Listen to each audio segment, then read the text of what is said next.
Act 1. The Meet. Lian Zhao stood in the center of the grand exhibition hall, her reflection caught in the polished marble floor like a shadow she couldn't escape. Everything had to be perfect. In 3 days, the world would see Ritorno, Repatriated Treasures of the Ming Dynasty. 47 pieces of Chinese history finally coming home after decades in foreign hands, after decades of silence. She wore a charcoal silk suit, her black hair pulled back so severely it made her temples ache. Professional, controlled, untouchable. She directed the installation workers in fluent Italian, though her Mandarin accent colored every word, marking her as foreign no matter how well she spoke. Her hands moved precisely as she pointed to display cases, adjusted lighting angles, checked temperature controls for the 3rd time that morning. But her eyes kept returning to one empty pedestal in the center of the room. The Jade Phoenix pedestal. The palazzo's Renaissance architecture soared above her, frescoed ceilings depicting Roman gods, marble columns that had witnessed 5 centuries of history. The weight of it all pressed down on her shoulders. This building had seen empires rise and fall. What was one woman's family shame compared to that? Her phone buzzed. Another call from her mother in Shanghai. The 5th one, today. Lian silenced it without looking. The door at the far end of the hall opened, and autumn sunlight spilled across the marble. A man entered, tall, maybe 50, with silver threading through his dark hair like expensive wire. His navy suit fit him like it had been sewn onto his body. He carried a leather portfolio and walked slowly, taking in every detail of the room with the careful attention of someone who knew how to spot lies. Lian's assistant, Marco, appeared at her elbow and whispered, "That's the cultural liaison from the Italian ministry, Luca Moretti. They say he used to be an art investigator before he went into government work." Used to be. Those words carried weight. Lian watched him circle the exhibition space, pausing at each display case, studying the artifacts with an intensity that made her nervous. There was something predatory in how he moved, like a wolf dressed in expensive fabric. She'd dealt with bureaucrats before, men who thought every Chinese curator was a Communist Party operative, who treated repatriation like charity instead of justice, who smiled with their mouths while their eyes calculated political advantage. But this man didn't look like a politician. He looked like someone who collected secrets. She straightened her shoulders and approached him, her heels clicking against marble. "Signor Moretti, I'm Lian Zhao, head curator. Can I help you with something?" He turned, and his eyes were darker than she expected. Intelligent, searching. The kind of eyes that saw past carefully constructed surfaces. "Just observing, Dr. Zhao," he said in Italian, his voice low and textured like aged wine. "Beautiful work. The lighting design is exceptional. You've managed to make each piece feel both precious and accessible, though I notice one pedestal remains empty." He gestured toward the center of the room, where spotlights illuminated nothing but air. "The Jade Phoenix arrives tomorrow evening. It's coming from a Swiss vault." Lian kept her voice neutral, professional. "All the paperwork is in order. The authentication has been verified by 3 independent experts." "Of course." He walked closer to the empty pedestal, studying it with the same intensity he'd given the artifacts. His footsteps echoed in the vast space. "Tell me, will the mounting account for the stone's natural cracks? Jade is delicate, as you know. Internal stress points can cause shattering if the support isn't perfectly calibrated to the stone's specific structure." Lian's blood went cold. Her hands, which had been relaxed at her sides, clenched into fists before she could stop them. The phoenix had internal fissures, hairline cracks invisible to the naked eye, running through the stone like veins. Only someone who had studied the piece intimately would know about them. The official documentation didn't mention them. The authentication reports were deliberately vague about the stone's internal structure. She'd made sure of that. "How do you know about the fissures?" The question came out sharper than she intended, almost accusatory. Luca turned to face her fully, and something flickered across his features. Not suspicion, something more complicated. Interest, maybe, or recognition. "Let me buy you dinner, Dr. Zhao," he said, and his smile transformed his entire face from severe to almost warm. "And I'll tell you what else I know about your Jade Phoenix." It wasn't a bureaucrat's smile. It was the smile of someone who just revealed a hidden card and wanted to see how she'd play the next hand. Lian's phone buzzed again. Her mother, always her mother, asking the same questions. Will they honor grandfather? Will they finally forgive him? Will our family name be clean again? She looked at Luca Moretti, this dangerous man with his knowing eyes and his impossible knowledge, and made a decision that would change everything. 7 o'clock, she said, but I choose the restaurant. I wouldn't have it any other way. They sat outside at a small table overlooking the Tiber River, the water flowing behind them in the golden evening light. The trattoria was tucked into a narrow street, the kind of place tourists never found. Old men played cards at a corner table. The owner greeted Luca by name. Luca ordered pecorino cheese with pear, a bottle of vermentino, and fresh bread. Lian ordered nothing. Her stomach was too tight with nerves, coiled like a spring ready to snap. "You're not eating?" he asked, pouring wine into both glasses with practiced ease. "I'm not hungry." "Or you're nervous." He broke off a piece of bread and offered it to her. "I don't bite, Dr. Zhao, despite what my reputation might suggest. It's just Lian." "Then call me Luca." He leaned back in his chair, completely relaxed, one arm draped over the back. "You speak Italian beautifully, by the way. Where did you learn?" "Florence. I did my doctorate there. 3 years studying Renaissance patronage systems." She took a sip of wine to calm her racing heart. "You said you'd tell me how you know about the Phoenix." "Always direct, I like that." He smiled, but his eyes remained serious. "I wrote my master's thesis 15 years ago on looted Chinese antiquities. Spent 5 years after that tracking the movement of this specific collection, the pieces that were acquired during the Cultural Revolution and ended up scattered across European private collections." Lian's hand tightened on her wine glass, but she said nothing. She'd learned long ago that silence was safer than words. "The Phoenix, though," Luca continued, cutting into the pecorino. "Its history has always been unclear. The paperwork says it was acquired in 1967 from a private seller in Hong Kong. Standard provenance language, vague enough to be meaningless, but there's a 10-year gap before it surfaced in a Swiss vault in 1977. 10 years where the Phoenix simply vanished from all records. Objects get lost, Lian said carefully, especially during times of upheaval. Lost, hidden, protected, stolen, he met her eyes. It depends on your perspective, doesn't it? One person's theft is another person's salvation. The owner brought their food, fussing over Luca in rapid Italian, asking about his father, about his work. Lian watched the interaction, saw how comfortable Luca was here, how rooted. She'd never had that, never had one place that felt like home. Shanghai was her mother's city, full of expectations and ghosts. Rome was beautiful but foreign. She existed in the spaces between.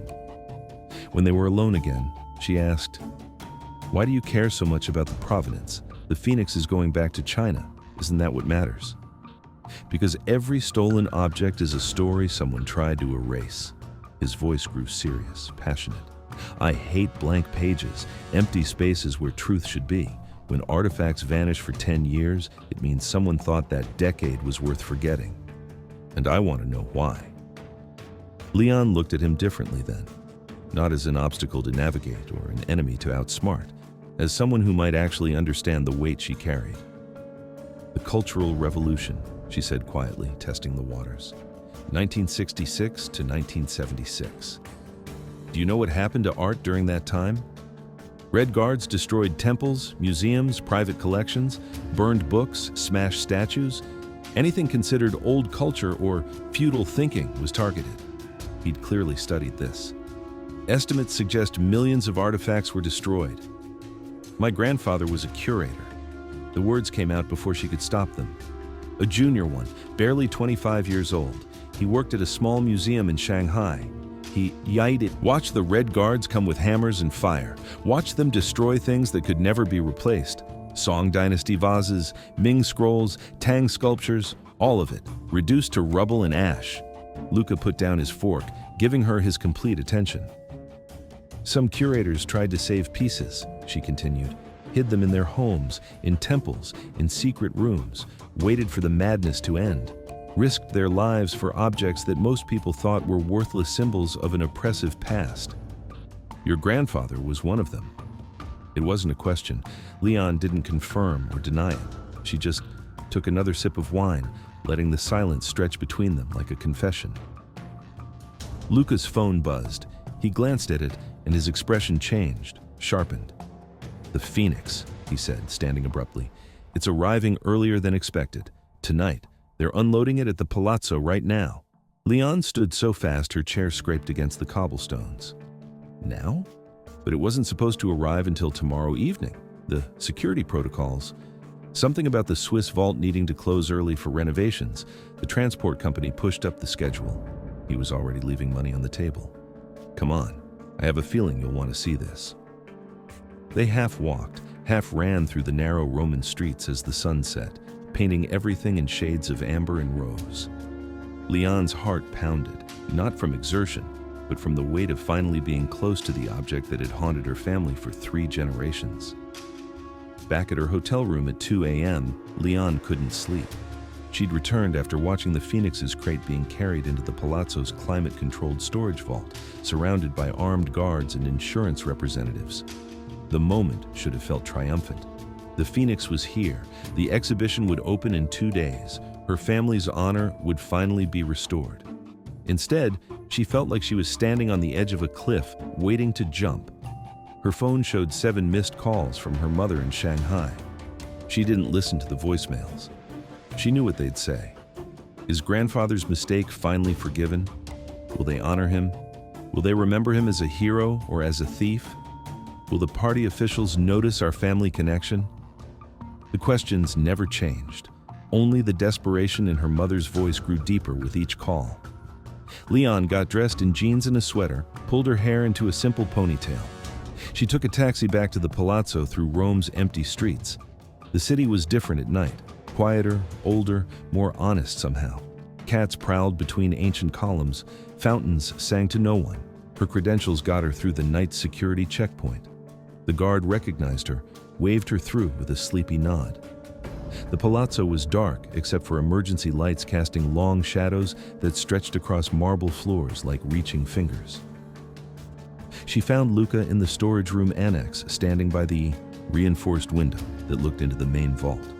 He'd changed into jeans and a black t-shirt, and his hair was messy, like he'd been running his hands through it repeatedly. He looked younger like this, more vulnerable. "You too?" he said when she entered, not seeming surprised to see her. "I needed to see it safely stored." The lie tasted bitter on her tongue. Couldn't sleep either. He gestured to the window. "I've been standing here for an hour, just looking." They stood together in silence, watching through the reinforced glass as the night security team performed their rounds. The storage vault was kept at exactly 20 degrees Celsius with 50% humidity. Perfect conditions for jade. Lian had specified those numbers months ago, calculating them based on the stone's composition, its age, its internal structure. "Want to see it?" Luca asked quietly. "We can't. The protocols, I have authorization, cultural liaison privileges." He pulled out his credentials. "And you're the head curator. Between us, we can enter for verification purposes." He was bending the rules, maybe breaking them. Lian should say no, should maintain professional distance, should protect herself from any appearance of impropriety. Instead, she nodded. The vault's security system required both their credentials, plus a time-stamped authorization code. The massive door swung open with a hydraulic hiss, and they entered the temperature-controlled space. Their breath didn't fog. The air was too precisely regulated for that. The Phoenix's crate sat on a specialized stand in the center of the room. Luca approached the control panel and entered another code. The security team did a preliminary verification when it arrived. The crate's already been opened once for authentication. He unlatched the protective cover. Carefully, reverently, he lifted away the layers of custom foam padding. And there it was, the Jade Phoenix. 12 inches of green-white nephrite, carved 300 years ago by masters whose names were lost to time. Its wings were spread wide, each feather detailed with impossible delicacy. You could see individual barbs, the gentle curve of each plume. Its beak was open in eternal song, and its eyes were inlaid with tiny chips of obsidian that caught the light like living things. Under the vault's LED lighting, the jade seemed to glow from within, that characteristic translucence that made the stone look like frozen light. The green-white color shifted as Lian moved, revealing depths and shadows, the internal structure that made each piece of jade unique as a fingerprint. Lian's eyes filled with tears before she could stop them. She'd seen photographs, of course, studied them for years. Her grandmother had kept one small, faded photo hidden in her Bible. She'd shown it to young Lian in secret, whispering the story like a forbidden prayer. But photographs couldn't capture this, the weight of it, the presence. This was what her grandfather had risked, everything to save. This small, perfect piece of beauty that the Red Guards would have smashed into dust without a second thought. Luca noticed her tears but didn't comment. Instead, he said quietly, "It's going home. That's what matters." Lian nodded, unable to speak around the tightness in her throat. But it's not going home, she thought. It's already there. And I'm the one who has to steal it back. Steal it away from the diplomatic triumph and the government ceremonies, and all the people who want to use grandfather's sacrifice for their own purposes. She reached out, her hand stopping inches from the jade. She didn't touch it. Couldn't. Not yet. Not until she'd earned the right. "My grandmother used to tell me a story," she said, her voice barely above a whisper. She said that jade phoenixes were carved to sing the songs of people who couldn't sing themselves, the silenced, the forgotten, the ones whose voices were taken away. Luca stood beside her, close enough that she could feel his warmth in the cool vault air. Your grandfather.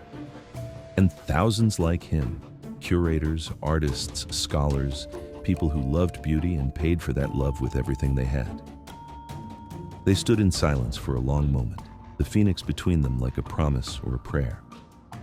"Lian," Luca said finally, "whatever you're planning, and I can see you're planning something, please be careful. The art world forgives many things, but not theft, no matter how noble the reasons." She turned to look at him, this man who'd somehow seen through all her careful defenses in less than 12 hours. "What makes you think I'm planning anything?" "Because I've spent my entire career studying people who protect things they love. And you have the same look my father had, the look of someone who's decided that rules matter less than righteousness." He touched her shoulder gently. "I just don't want to see you throw your life away. Some things are worth throwing your life away for. Maybe. But make sure you're throwing it away for the right reasons, not because of ghosts." Lian wanted to tell him everything then, wanted to explain about her grandmother's poverty, her mother's shame, her own desperate need to prove that her family's legacy was courage, not crime. Wanted to tell him that she'd already stolen the phoenix in every way that mattered. She just needed to finish what her grandfather started. But she couldn't. Not yet. Maybe not ever. Instead, she stepped back from the phoenix. "We should go. The security logs will show we were here. I'll note it as a routine verification." He carefully replaced the foam padding, secured the crate's cover. That's what colleagues do, right? Cover for each other. Colleagues. The word felt wrong. They weren't colleagues. They were two people circling each other, both carrying secrets, both knowing that something inevitable was about to happen between them. Something wonderful or terrible. Maybe both. They left the vault together. The phoenix singing its silent song behind layers of foam and glass and security protocols. Waiting, patient, eternal. In 2 days, the exhibition would open. In 2 days, everything would change. The pursuit. The texts started the next morning while Lian was reviewing the exhibition catalog in her hotel room. "Luca, there's a Bernini sculpture near Piazza Navona that might interest you. Something about exile and belonging. Coffee at 9? Lian stared at her phone. This wasn't professional. This was something else. Something that made her pulse quicken and her carefully constructed walls feel suddenly fragile. She went. Sant'Eustachio il Café was crowded with morning customers, businessmen in sharp suits, students with textbooks, elderly Romans who'd been coming here for 50 years. But Luca had secured a small table outside, shaded by an umbrella, with a perfect view of the street life flowing past. He'd already ordered for her, a macchiato with cardamom. "How did you know?" she asked, sitting down. "I pay attention. He smiled over his own espresso. A bridge between our worlds, Chinese spice, Italian coffee, though I'm realizing I should have asked your preference first. That was presumptuous. Lian took a sip. It was perfect. The cardamom cutting through the espresso's bitterness, creating something new and unexpected. Like them. It's good, thank you. So formal. Do all curators speak like they're giving press conferences? Only the ones who've learned that casual conversation can get you in trouble. Trouble with whom? Everyone. She set down her cup. My mother, my colleagues, government officials, the press, everyone's watching to see if I'll make a mistake. That sounds exhausting. It's survival. Luca studied her for a moment, his dark eyes thoughtful. What if you didn't have to survive? What if you could just live? The question hit her harder than it should have. She changed the subject. You mentioned a Bernini. He didn't push, just stood and offered his arm. Come on, I'll show you. They walked through Rome's morning chaos, Vespas zipping past, vendors setting up fruit stands, tourists already consulting maps in the October sunshine. Luca led her to a small piazza she'd never noticed, where a fountain depicted figures in eternal motion, frozen in marble. Bernini never trusted symmetry, Luca explained, gesturing to the sculpture's dynamic composition. He believed that perfect balance was dishonest, that real life was always slightly off-center, caught between one moment and the next. Lian photographed the sculpture with her phone, then sent him the image with the caption, "Symmetry is control. Control is survival." His phone pinged, he read it and smiled. Is that what you believe? It's what I've learned. Maybe you learned wrong. The next morning, he was waiting outside her hotel with a small package wrapped in brown paper and string. Inside was a tin of pu'er tea, the expensive kind from Yunnan, the kind her grandmother used to buy for special occasions. Where did you find this? Lian asked, touched beyond words. Rome has a Chinese specialty shop in the old Jewish quarter. I went yesterday after you left. The owner's grandmother came from Shanghai in the 1970s. She and I talked for an hour about tea processing methods. He shrugged, but looked pleased with himself. I prefer getting things right. Lian felt something crack inside her chest. This man, this Italian investigator with his careful attention and his unexpected kindness, was becoming dangerous. Not because he threatened her plans, but because he made her want to abandon them. Come with me, she said impulsively. I want to show you something. She took him to a tiny Shanghai cuisine restaurant near Termini Station, the kind of place with plastic tables and harsh fluorescent lights and food that tasted like home. She ordered xiaolong bao, those delicate soup dumplings that required skill and patience to eat properly. You have to be careful, she instructed, demonstrating with chopsticks. Pick it up gently, dip it in vinegar, then bite a small hole to let the soup cool. Otherwise, Luca tried, failed spectacularly. Soup dribbled down his chin. He looked so surprised, so undignified, that Lian laughed, actually laughed, the sound surprising her with its spontaneity. I'm terrible at this, he admitted, using a napkin. You really are. It's kind of charming. Charming. I'll take it. He tried again, more successfully this time. Tell me something. Why did you become a curator? The question sobered her. Because my grandfather couldn't finish his work. Because my mother spent her life apologizing for him. Because someone had to prove that what he did mattered.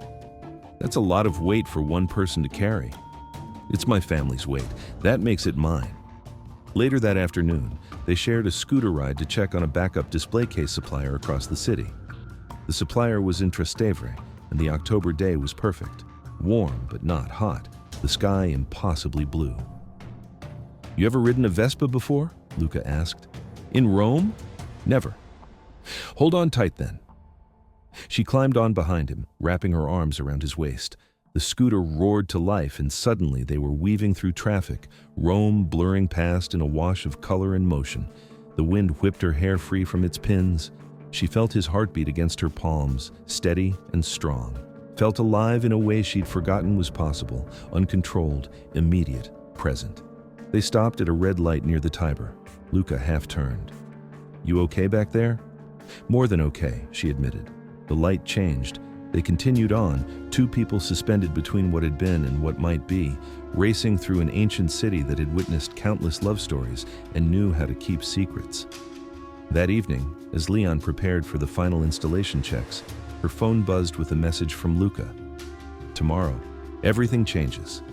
But today was perfect. Thank you. She stared at the words, her thumb hovering over the keyboard. Tomorrow, the exhibition would open. Tomorrow, her plan would begin. Tomorrow, she would become a thief, just like her grandfather, just like she'd always been destined to be. But today she'd laughed over soup dumplings and felt the wind in her hair and let herself imagine, just for a moment, what it would be like to choose love over duty. Today was perfect, she typed back.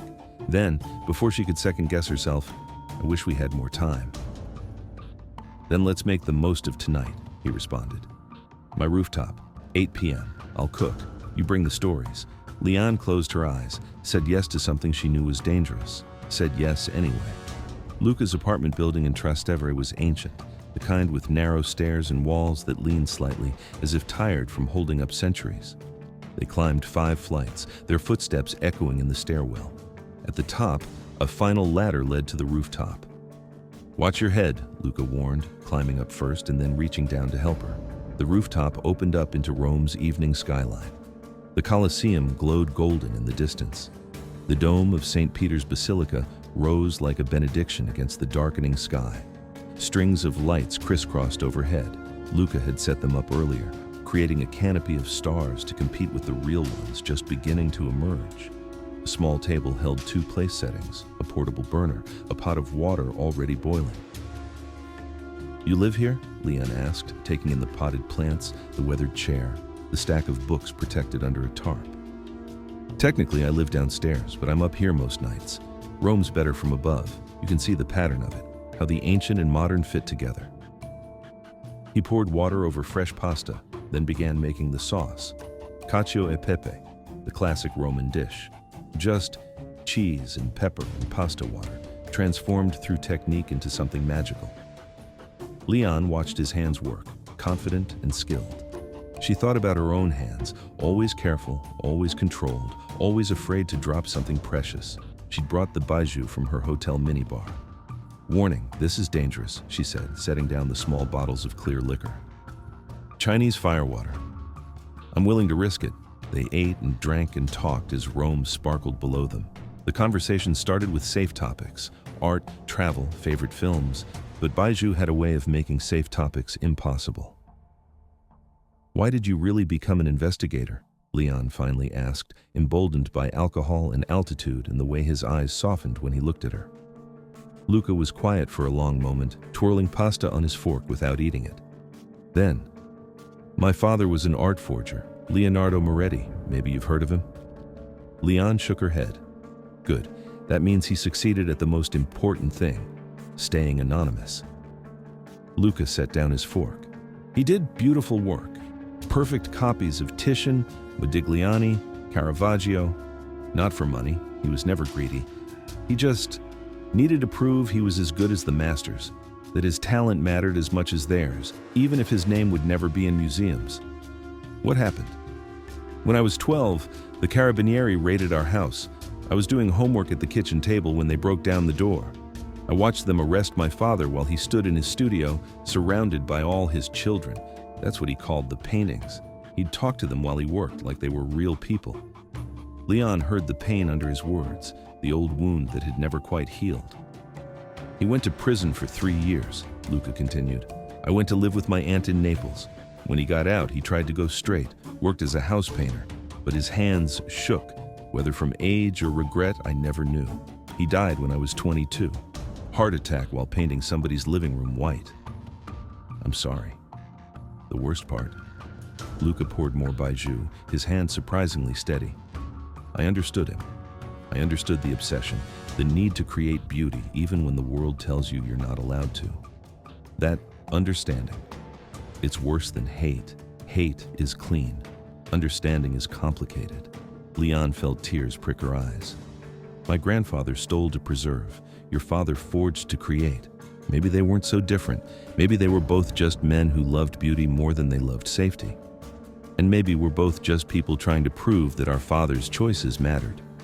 Grandfathers, Lian corrected, but the sentiment was the same. The sky had gone fully dark now, stars competing with the city's lights. The baijiu bottle was half empty.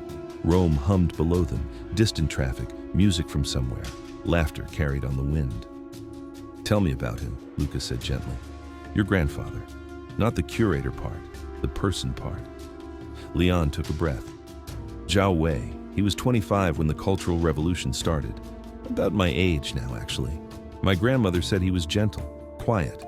He'd spend hours looking at a single piece, studying it, learning its story. He believed that objects carry memory, that when you touch something ancient, you're touching all the hands that touched it before. He sounds like someone I would have liked. He killed himself on June 15, 1972, jumped from the museum roof where he'd worked. The Red Guards had discovered his hidden collection. They were coming to arrest him. She paused, trying to keep her voice steady. My grandmother was pregnant with my mother when it happened. She never got to meet him. Lian. My mother spent her whole life being the thief's daughter. She changed her name, worked 3 jobs, earned 2 degrees, all to prove she wasn't her father's crime. And now I'm here trying to... She stopped, realizing she'd said too much. Luca leaned forward. Trying to what? The question hung between them, like a challenge, like an invitation. Trying to finish what he started, she said quietly. Trying to make his death mean something other than shame. Luca studied her face in the string lights. What did your grandfather steal, Lian? Specifically. She should deflect, should laugh it off, should maintain the professional distance that had kept her safe all these years. Instead, she met his eyes and said, the Jade Phoenix. Among other things, he saved it from the Red Guards, hid it for 10 years. My grandmother kept it hidden for another 5 after he died, then sold it to a Hong Kong dealer to pay for my mother's education. She had no choice. They were starving. Understanding bloomed in Luca's expression. So when you brought the Phoenix back to Italy for the exhibition, I brought it to the place where it would finally be honored, where my grandfather's sacrifice would be recognized. But if the Chinese government knew our family connection, she laughed bitterly. They'd frame it as, thief's granddaughter returns stolen property. Every headline would be about our family's crime, not his courage. The exhibition would become a story about redemption through return, not about preservation during persecution. So you were going to steal it back, create a different narrative, she nodded. Anonymous donors, mysterious repatriation, let the Phoenix go home clean without dragging my family's name through the mud again. They stared at each other. Luca should report her, should call his supervisor, should walk away from this woman who'd just confessed to planning a theft. Instead, he reached across the table and took her hand. Don't do this, he said. Please, whatever you're planning, we can find another way. There is no other way. Then let me help you find one. Before she could answer, before she could think about consequences or protocols or the 1,000 reasons this was impossible, he pulled her close and kissed her. It was urgent, desperate, tasting of pepper and regret and baijiu. His hands cupped her face like she was something precious, like she was one of his father's paintings, beautiful and fragile and worth protecting. She kissed him back, pouring all her longing and fear and impossible hope into that moment. She pulled away first. I can't do this. Can't or shouldn't. In my world, they're the same thing. Then maybe it's time to find a new world. She stood, gathering her bag with shaking hands. The exhibition opens tomorrow. I need to go. Lian, wait. But she couldn't. If she stayed, she'd tell him everything. She'd let him talk her out of her plans. She'd choose him over her grandfather's memory, and that choice would haunt her forever. She left. He didn't follow. But as she climbed down the ladder, she heard him call after her. Whatever happens tomorrow, know that I care about you. That won't change. Walking back to her hotel through Rome's night streets, Lian touched her lips where he'd kissed her, tasted the ghost of pepper and possibility. Tomorrow, everything would change. Tonight, for just a few hours, she'd been happy. Lian woke at 5 a.m., her heart already racing. Exhibition opening in 14 hours. The palazzo would be transformed by now. Her assistant Marco would have overseen the final lighting adjustments, the placement of informational cards, the positioning of velvet ropes to guide foot traffic. And in 14 hours, during the champagne reception when everyone was distracted and celebrating, Chen Ming would execute the plan they'd spent 6 months coordinating. The lights would fail. 90 seconds of darkness. Long enough. Her phone showed 2 new messages from Luca sent at 3 a.m. I can't sleep. Keep thinking about what you said. About your grandfather. There has to be another way. Please let me help you find it. She didn't respond. Couldn't. Every word she typed felt like a lie or a confession, and she couldn't afford either. At the Palazzo by 6 a.m., she found the exhibition transformed. Morning light streamed through the Renaissance windows, painting everything gold. The Ming artifacts glowed in their cases, porcelain vases that had survived revolutions, silk paintings that had outlasted emperors, bronze vessels that remembered a China that no longer existed. And in the center of it all, the jade phoenix. Its wings caught the light, each carved feather casting delicate shadows. Its obsidian eyes seemed to watch her, knowing, waiting. It's beautiful, isn't it? Lian jumped. Luca stood behind her, dressed in a tuxedo that made him look dangerous and elegant. His eyes were tired. He clearly hadn't slept either. You're here early, she said. So are you. He moved to stand beside her, both of them looking at the phoenix. I've been thinking about what you told me last night, about your grandfather, about the phoenix. Luca, let me finish. He turned to face her fully. I know the look of someone carrying a secret they're about to act on. I saw it in my father the night before his last forgery, the one that got him caught. He had this expression, like he'd already decided that whatever happened next was worth the price. Her heart hammered. I don't know what you're talking about. Yes, you do. He stepped closer, his voice dropping to barely above a whisper. Lian, whatever you're planning, please don't. Not because I'm an investigator, I already told you I quit caring about that where you're concerned, but because I care about you. And I don't want to watch you throw your life away for something that's already gone. My grandfather isn't gone, not as long as I carry his story. Then carry it, tell it, write it, but don't become it. His hand touched her elbow, gentle. Don't make his mistake. Don't choose dead objects over living people. She wanted to tell him he was wrong, that some things were worth any sacrifice, that duty mattered more than desire. But looking at him in his tuxedo with the morning, light soft on his face, with those dark eyes full of concern, she couldn't find the words. The exhibition starts at 7, she said instead. You should get ready. We have 12 hours. Come have breakfast with me. Please, one more meal before everything changes. She should say no, should keep her distance, should stay focused on the plan. But she'd already made so many dangerous choices. What was one more? 1 hour, she agreed. Then I need to prepare. They went to a small cafe near the Pantheon. The morning was cool and bright, Rome waking up around them. Luca ordered cornetti and cappuccinos. Lian couldn't eat, but she wrapped her hands around the warm cup and let him talk. He told her about his dreams for the future, maybe starting a private investigation firm that focused on ethical repatriation, helping museums and governments navigate the complex ethics of stolen artifacts.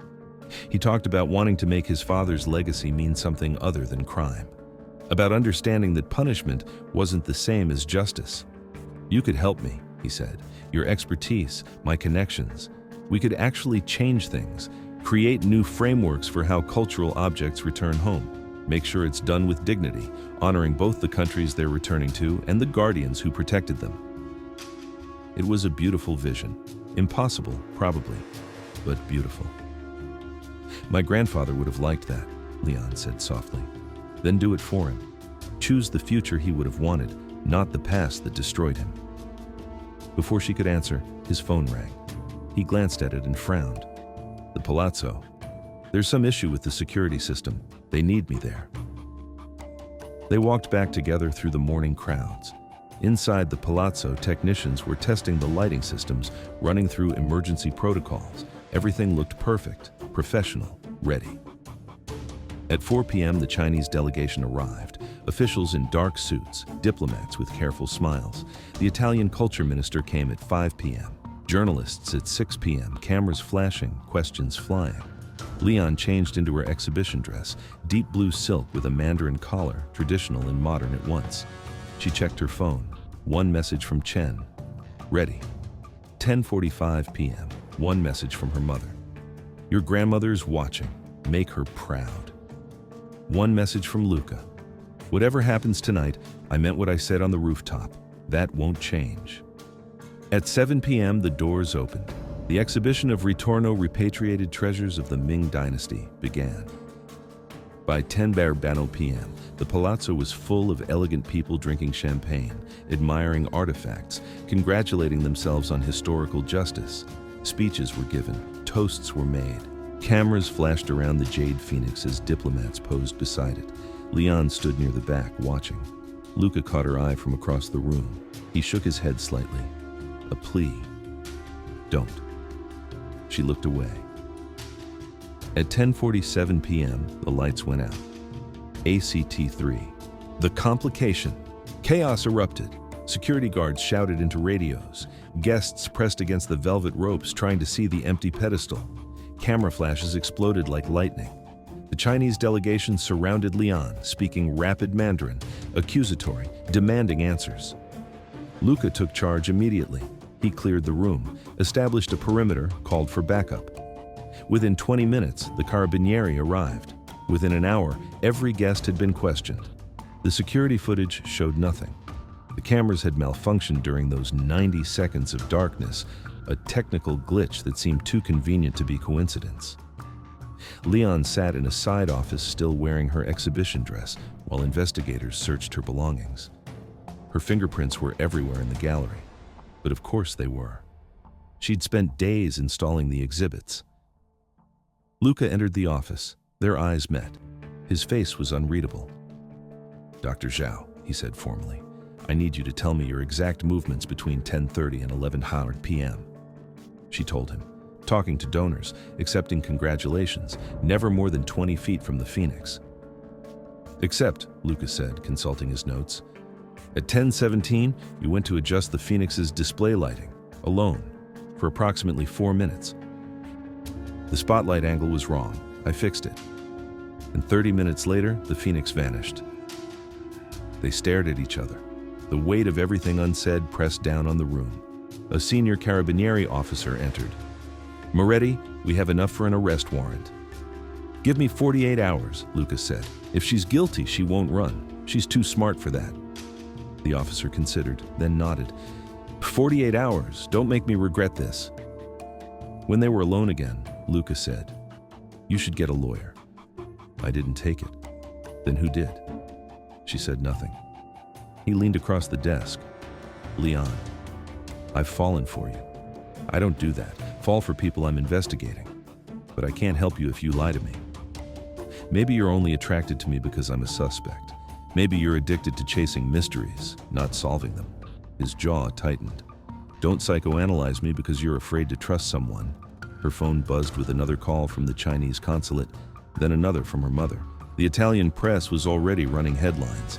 Chinese curator steals own country's treasure. I need to go, she said. You need to tell me the truth. She walked out. Luca didn't take her to the police station. He took her to his private office, a converted library with leather chairs, walls lined with art history books, a single lamp casting soft light. Not an interrogation room, a confessional. He poured grappa into 2 glasses. Tell me you didn't take it. I didn't take it. She was technically telling the truth. Lian. He sat across from her, close enough that their knees almost touched. I spent 10 years hunting forgers because of what my father did. Understand the weight of family shame. Whatever your grandfather did during the Cultural Revolution. He wasn't a thief, she interrupted. Her voice shook. He was trying to save history. Then tell me what happened. She looked at the grappa, at the books, at anything but his face. Then she pulled out her phone and showed him a photo. A young man in 1960s Shanghai, standing in front of a museum. Zhao Wei, my grandfather. He was 25 when the Red Guards started destroying everything. Temples, statues, ancient paintings. They called it eliminating the 4 olds. Old ideas, old culture, old customs, old habits. My grandfather watched 1,000-year-old treasures being smashed in the streets. So he saved what he could. He stole, she corrected. That's what the law called it. He hid pieces in secret, waited for the madness to end. But when the government found out, years later, her voice broke. He jumped from the museum roof, killed himself rather than face trial as a traitor to the revolution. Luca's hand found hers. Lian, my grandmother raised my mother alone, in poverty, with everyone knowing they were a thief's family. My mother spent her whole life trying to rebuild our name, and now I've ruined it again.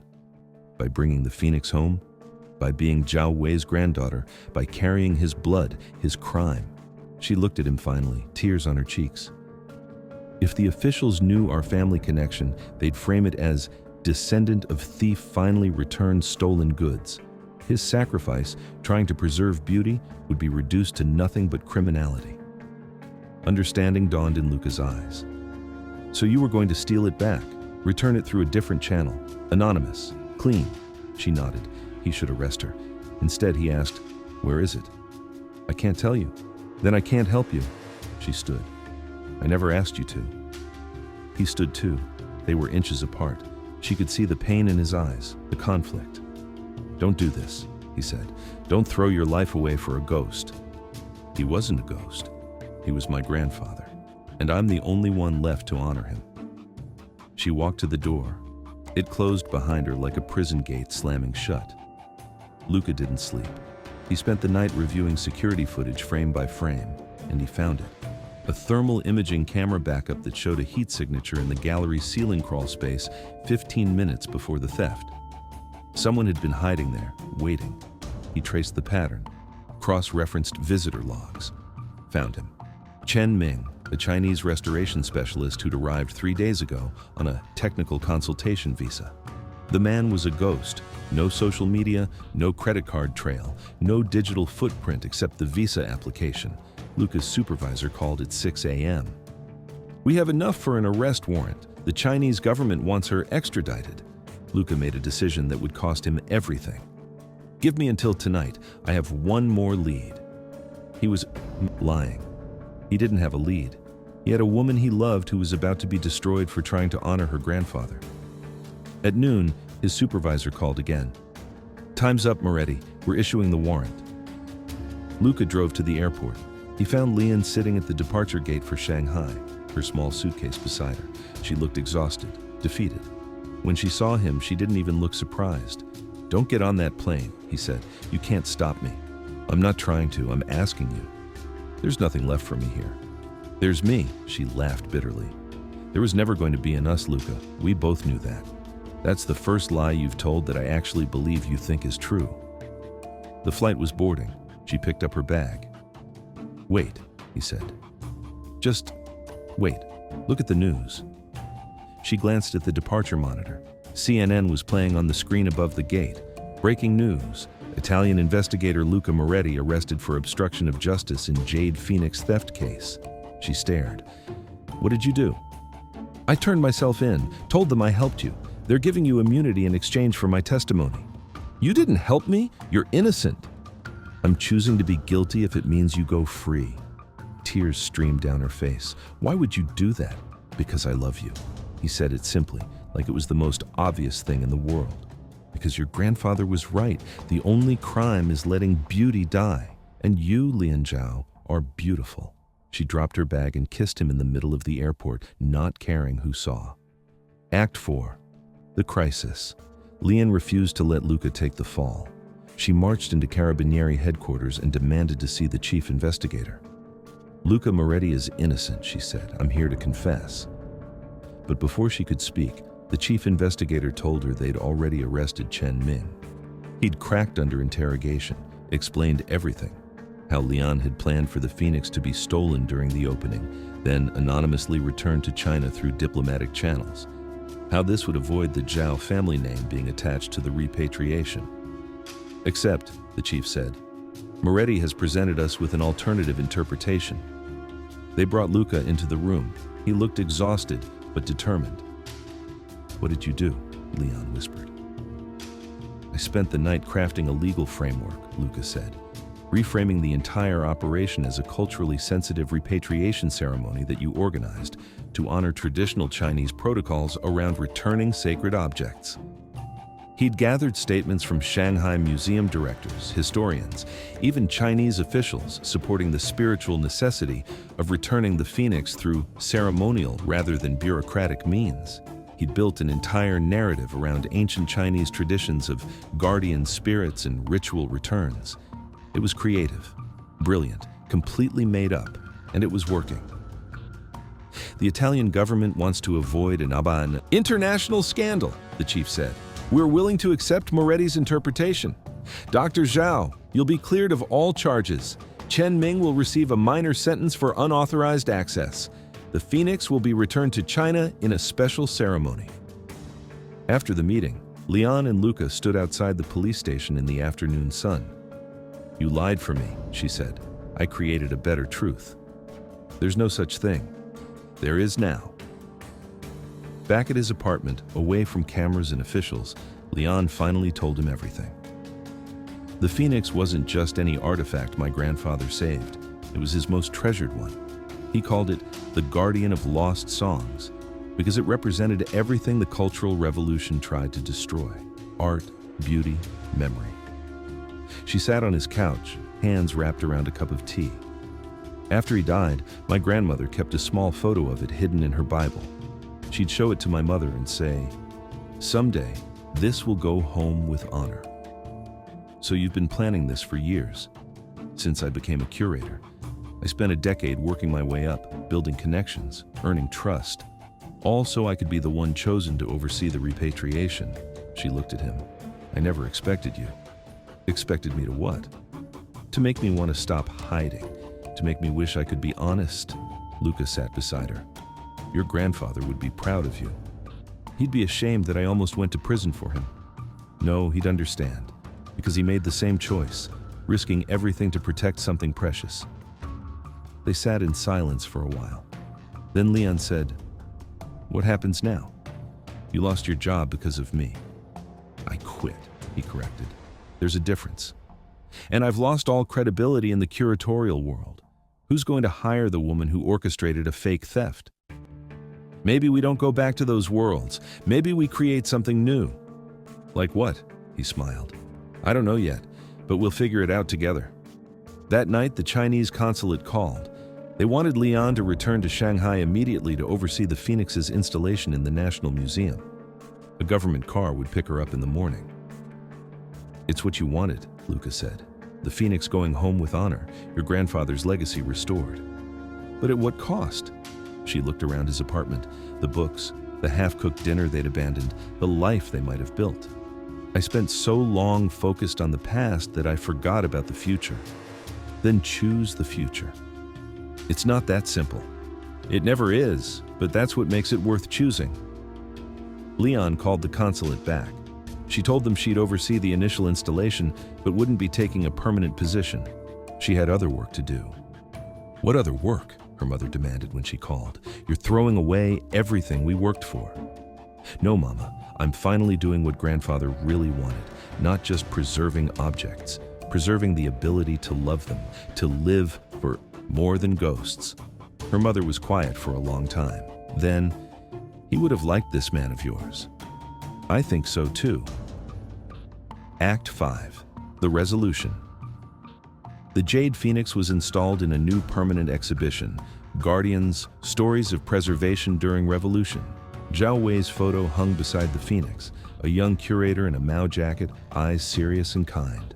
The placard told his full story, how he'd saved dozens of artifacts during the Cultural Revolution, how he'd paid the ultimate price for his courage, how his family had worked for generations to restore his honor. Lian stood in front of the display, Luca's hand in hers. Chinese tourists photographed the phoenix, reading about the curator who'd risked everything. Some left flowers at the base of the display case. "He would have liked you," Lian said, "because I'm charming? Because you understand that sometimes the greatest act of love is theft, taking something precious from the jaws of destruction and carrying it forward." A young girl, maybe 8 years old, tugged her mother's sleeve and pointed at the phoenix. "Mama, why is it singing?" Because it's happy, the mother said. It's finally home. Lian felt tears prick her eyes. Luca squeezed her hand. Luca and Lian left the museum and walked through Shanghai's neon-lit evening. The city pulsed with life. Vendors selling dumplings, teenagers on electric scooters, elderly people practicing Tai Chi in pocket parks. I got an offer today, Luca said, from a private foundation. They want me to help track stolen artifacts and create repatriation frameworks that honor cultural sensitivity. That's perfect for you. They want to hire you too, as their chief cultural consultant. Lian stopped walking. Really? Really, we'd travel Shanghai, Rome, Cairo, Mexico City, wherever there are stories that need protecting, objects that need guardians. He turned to face her. What do you think? She thought about her grandmother's Bible with its hidden photo, about her grandfather standing on the museum roof, choosing death over dishonor, about all the years she'd spent trying to fix the past. I think, she said slowly, that maybe the best way to honor the past is to build a future worth preserving. Is that a yes? That's a yes. He kissed her there on the street with Shanghai swirling around them, a collision of old and new, east and west, secrets and truths. They divided their time between Rome and Shanghai now, sometimes Cairo, sometimes Mexico City, wherever the work took them. Tonight they were on Luca's Rome rooftop again, where it had all changed a year ago. He was teaching her to cook carbonara. She was teaching him calligraphy. Your brushstrokes are getting better, she said, watching him paint a character on rice paper. What does this one mean? Guardian, he smiled. Appropriate. Her phone buzzed with a message from her mother, a photo of Lian's grandmother standing in front of the Jade Phoenix exhibition, smiling. At 92, she'd finally made the journey to see it. The caption read, "She stood there for an hour, just looking. Then she said, 'He would be so proud.'" Lian showed Luca the photo. "They all would be," he said. "Your grandfather, my father, all the people who loved beauty enough to risk everything for it." "Do you think they knew," Lian asked, "that their choices would lead to this? To us?" "I think they understood that some things are worth stealing, worth protecting, worth carrying forward even when the weight of it breaks you." He set down his brush and pulled her close. "And I think they'd tell us to stop talking about the past and focus on the present." She laughed and kissed him, tasting wine and carbonara and possibility. Below them, Rome glowed in the darkness, ancient and eternal, scarred and beautiful, full of stories that refused to die. In Shanghai, the Jade Phoenix stood in its glass case, wings spread, beak open in eternal song.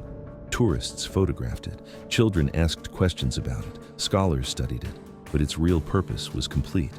Not to be displayed, but to be loved. Not to represent history, but to create it. The Guardian had done its job. Now it could rest. And Lian and Luca, two thieves of different kinds, one who stole to preserve and one who stole hearts to protect them, could finally stop running from ghosts and start building something real together.